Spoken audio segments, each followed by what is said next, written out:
Bonjour tout le monde, bienvenue dans mes lectures. Aujourd'hui, je vous présente Les Blancs de mémoire, écrit par Georges Anglade, publié aux éditions Boréal en 1999. En nous commencer, petit vidéo ça. Les Blancs de mémoire, c'est un recueil de 34 l'audience. Des l'audience, ce sont de petites histoires, très courtes histoires, un peu à l'instar des nouvelles. En fait, c'est un mode littéraire haïtien où on part d'un fait et on ajoute du fantastique, des anecdotes pour le pimenter. Et le tout se termine avec le rire de l'audience. Georges Anglade était un audienceur notamment. Et la couverture illustre bien le l'audienceur, donc celui qui pratique l'art littéraire de la l'audience et son auditoire qui, bien assis confortablement, l'écoute.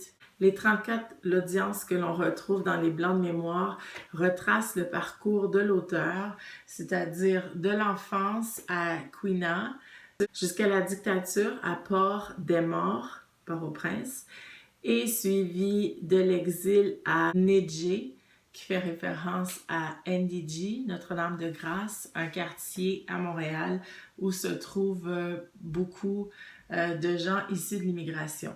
J'ai eu un très bon moment de lecture avec les l'audience parce que chaque fois la fin est punchée et ça se termine pas nécessairement comme on pourrait l'envisager. J'ai trouvé chouette qu'à la toute fin du bouquin, on trouve un glossaire avec la définition de certains termes utilisés par l'auteur.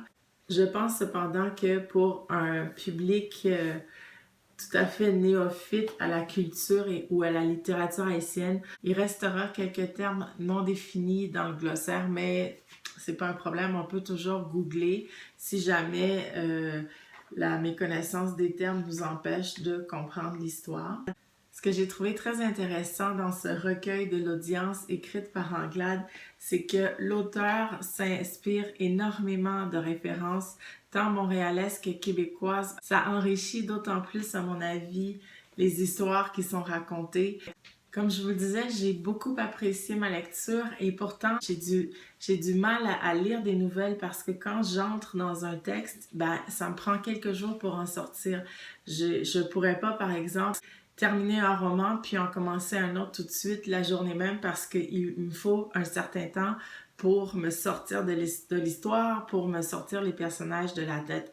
Alors j'ai beaucoup de difficultés à lire des nouvelles pour cette raison-là et ça n'a pas été le cas avec les l'audience parce que bien qu'elles peuvent être lues indépendamment, elles ont quand même un fil conducteur et donc le tableau se brosse au fur et à mesure.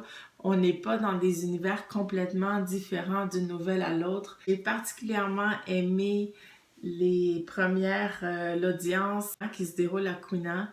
J'ai adoré cette espèce d'innocence, naïveté propre à l'enfance, notamment l'anecdote autour du festival qui est une sorte de lance-pierre que les enfants fabriquaient à la sortie des classes au début des grandes vacances d'été. Et donc, ils passaient tout leur été à tirer sur des petits oiseaux, des cibles, à s'exercer. Dans la construction de ce festival-là, il fallait trouver tout le matériel, donc la bonne branche d'arbre en V qui permettra d'attacher le caoutchouc. Et pour trouver le caoutchouc, idéalement, c'était avec un pneu de vélo ou autre, sinon de vieilles chaussures. Des faits cocasses, les festivals étaient détruits par les parents à la rentrée scolaire pour s'assurer que les enfants restent bien sages et concentrés sur leurs études et donc à chaque été revenait la fameuse quête des matériaux pour la construction du festival. La section Port aux morts, la dictature à Port-au-Prince, évidemment, c'est une lecture qui est beaucoup moins légère. Ceci dit, la plume de l'auteur est tout aussi magnifique. On le suit dans ses débuts, dans l'enseignement, jusqu'à son arrestation et puis 10 ans plus tard, sa libération et son entrée au Palais national. Il fait alors partie du gouvernement et là, on est en février 1991. Dans la partie Neje du bouquin, on est donc, je le disais, à Notre-Dame-de-Grâce, un quartier de Montréal. L'auteur y croise plusieurs connaissances et amis avec lesquels il va se remémorer des souvenirs de l'époque de Quina, de l'époque de Port-au-Mort et donc des souvenirs parfois doux, parfois tendres, mais aussi parfois très durs.